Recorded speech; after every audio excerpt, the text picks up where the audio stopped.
কেতিয়াবা হঠাতে যেতিয়া মূৰ বিষ হয় এনেকৈ একাপ ৰঙা চাহ আৰু তাতে অকণমান আদা দি যদি খাওঁ মূৰটো অকণমান বিষটো পাতল হয়।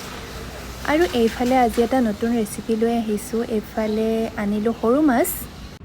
বহুতে বহুত বেলেগ বেলেগ ধৰণে কিন্তু পোৰা মাছৰ পিটিকা বনায়, কিন্তু মোৰ ওচৰত যিহেতু টাৱা নাছিলে সেইবাবে মই কেৰাহীতে এনেকৈ পুৰি লৈছোঁ। আৰু এইটো হৈছে বেল, আপোনালোকে দেখি চিনি পাইছে হয়তো। এইটো ভিডিঅ'ত এইবাবে লৈ আহিলোঁ কিয়নো ইয়াৰ যিটো এইটো খোলাটো যে এই খোলাটো যদি ৰ'দত শুকুৱাই থোৱা হয় প্ৰেচাবৰ ইনফেকশ্যন হ'লে ইয়াৰে অকণমান কাটি পানীত বইল কৰি খালে হেনো ভাল। বেলৰ ভিতৰৰ অংশখিনিৰ দৰে এই বাহিৰৰ খোলাটো আমাৰ শৰীৰৰ কিছুমান বেমাৰ আজাৰৰ কাৰণে বহুত দৰকাৰী হয়। এইফালে আকৌ মোৰ মাছ পোৰা হৈ গ'ল আৰু লগতে মই কেইটামান নহৰু পুৰি দিলোঁ। এতিয়া এইকেইটা মই কেৰাহীৰ পৰা উঠাই ল'লোঁ এনেকৈ। আৰু ইয়াৰ লগত মই আৰু কেইটামান বস্তু মিক্সো কৰিছোঁ বাৰু। আৰু এইকেইটা হৈছে কঁঠাল গুটি। এতিয়া কঁঠাল গুটিকেইটা এনেকৈ মই কেৰাহীত পুৰি লৈছোঁ আৰু দুটা জলকীয়াও এনেকৈ দি দিছোঁ। আৰু এতিয়া কঁঠাল গুটিকেইটা পুৰা হৈ গ'ল আৰু মই এনেকৈ এখন প্লেটত উলিয়াই লৈছোঁ, যিহেতু ইয়াৰ বাকলিও গুচাব লাগিব। আৰু কেৰাহীখন বিশেষকৈ বেছি বেয়া লাগিছে, মানে ইমানেই কোলা কোলা উঠিছে ফটোবিলাকত, কিন্তু আচলতে ভালকৈ ধোৱা হয়, কিন্তু মানে তেলটো যেতিয়া লাগি ধৰে তেতিয়া আকৌ কোলা হৈ যায়। কিন্তু আজি ভাবিলোঁ অকণমান এই কেৰাহীখন ভাল,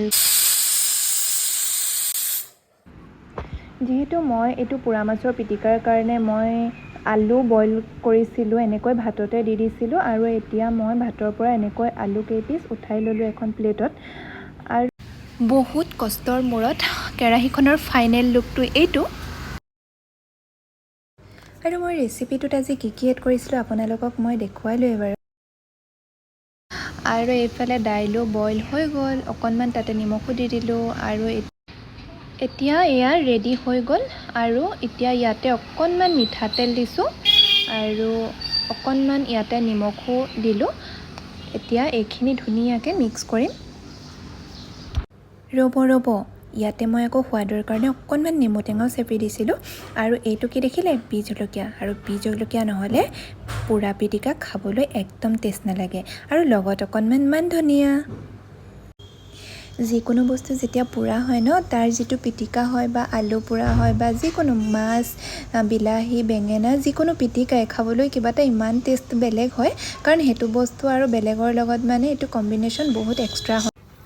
আৰু আজিৰ ৰাতিৰ সাঁজটো এনেকৈ চিম্পুলকৈ আছিল। চ' বাই।